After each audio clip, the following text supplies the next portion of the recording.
बिहार और बंगाल के चुनावों में राजनीतिक दृष्टि से करारी हार मिलने के बाद अनाप शनाप अनर्गल बयानों को देने के बाद भी जनता के द्वारा किसी भी प्रकार का जन समर्थन न प्राप्त करने के बाद आज सर्वोच्च न्यायालय ने एसआईआर स्पेशल इंटेंसिव रिवीजन यानी विशेष गहन पुनरीक्षण की प्रक्रिया को पूर्णतः संविधान सम्मत सिद्ध कर दिया है, स्वीकार कर दिया है।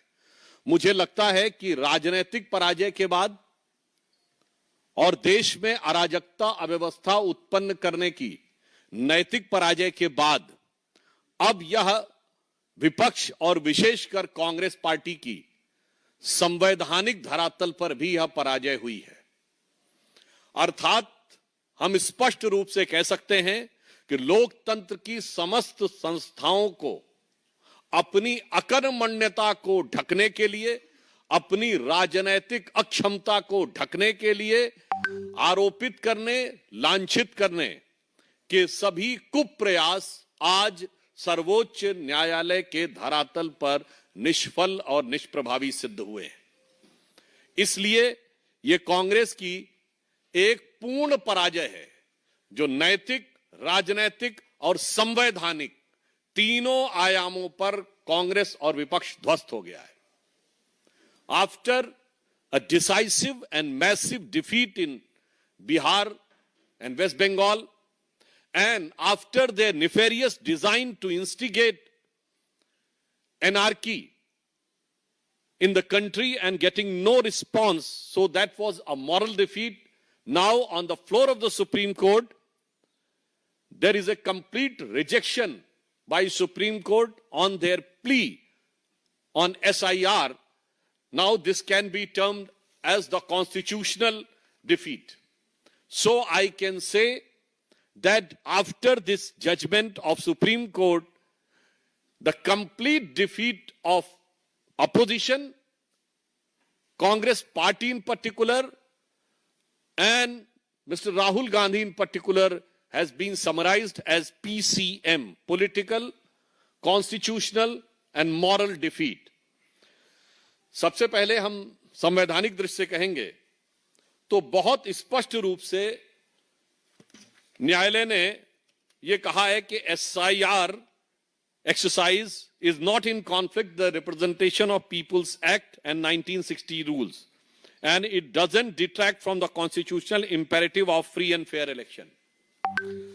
न्यायालय ने और भी आगे स्पष्ट रूप से कहा है कि एसआईआर के माध्यम से जिस उद्देश्य को प्राप्त करने की कोशिश की जा रही थी उसका स्वतंत्र और निष्पक्ष चुनाव सुनिश्चित करने के संवैधानिक लक्ष्य के साथ सीधा संबंध है। इसका मतलब फ्री एंड फेयर इलेक्शंस को इंश्योर करने के लिए it was very much required. तो जो उनका मूल आधार था वह पूरी तरीके से ध्वस्त हो गया। कोर्ट ने आगे यह भी कहा है कि चुनाव आयोग द्वारा दर्ज किए गए कारण जिनमें पिछले गहन पुनरीक्षण के बाद 4 दशकों से अधिक का समय बीता है, पिछले कुछ वर्षों में बड़े पैमानों पर नाम जोड़े गए और हटाए गए, जिसमें उन्होंने कहा कि अर्बनाइजेशन हुआ, शिफ्टिंग हुई, डुप्लीकेशन हुआ, लोगों का आना हुआ, परंतु उसके बाद भी यह प्रक्रिया अत्यंत आवश्यक थी। अतः सर्वोच्च न्यायालय ने इसको संविधान सम्मत माना है और चुनाव आयोग के अधिकार के अंतर्गत माना है और निष्पक्ष और पारदर्शी चुनाव की प्रक्रिया के लिए आवश्यक माना है। तो हम ये कह सकते हैं कि इंडी गठबंधन जो सनातन धर्म विध्वंसक और घुसपैठिया संरक्षक है, उसका वास्तविक चरित्र आज उठकर सामने आ गया है। On the political ground I would like to ask, ये लोग क्या आपको कोई मेहनत करते हुए दिखाई पड़ते हैं?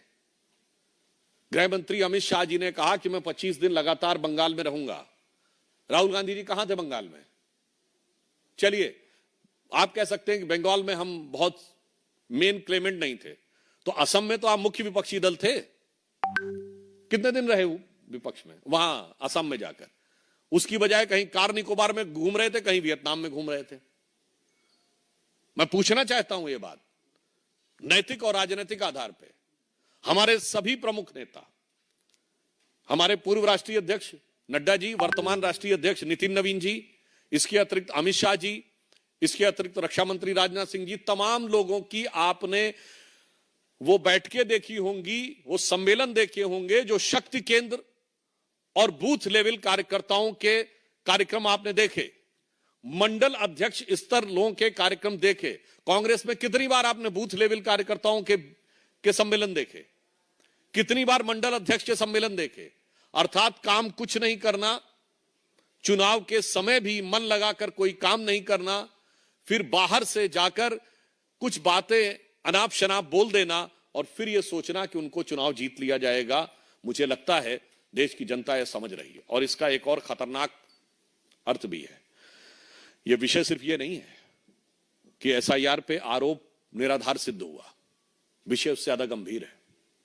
आज विपक्षी दल और मुख्य विपक्षी दल, विशेषकर कांग्रेस पार्टी, उसका करार चीन में है, परिवार इटली में है, विचार का केंद्र इंग्लैंड में है, यूरोप में, और दुष्प्रचार का केंद्र अमेरिकी संस्थानों में है, और वोटरों के तार बांग्लादेश से जुड़े हैं। मैं पुनः यह कह रहा हूं, करार के तार चीन से जुड़े हैं, विचारों के तार यूरोप से जुड़े हैं, दुष्प्रचार के तार अमेरिका से जुड़े हैं, परिवार के तार इटली से जुड़े हैं, और वोटरों के तार बांग्लादेश से जुड़े हैं। मुझे लगता है अब उनका यह असली चरित्र का चोला उतर गया है और वह पूरा चरित्र जनता के सामने तार तार हो गया है।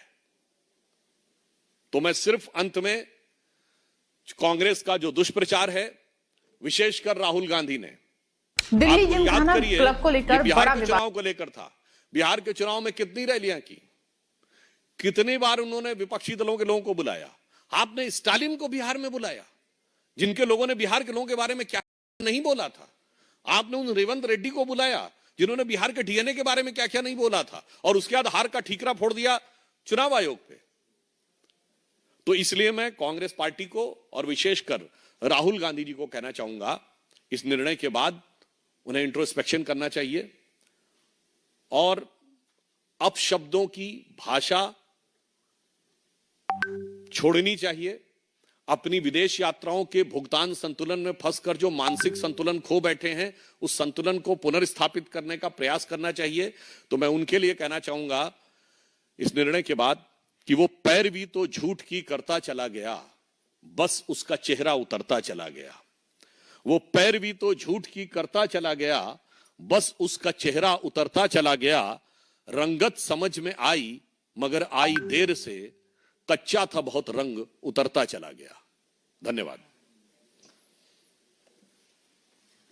कुछ सवाल आपकी तरफ से होंगे?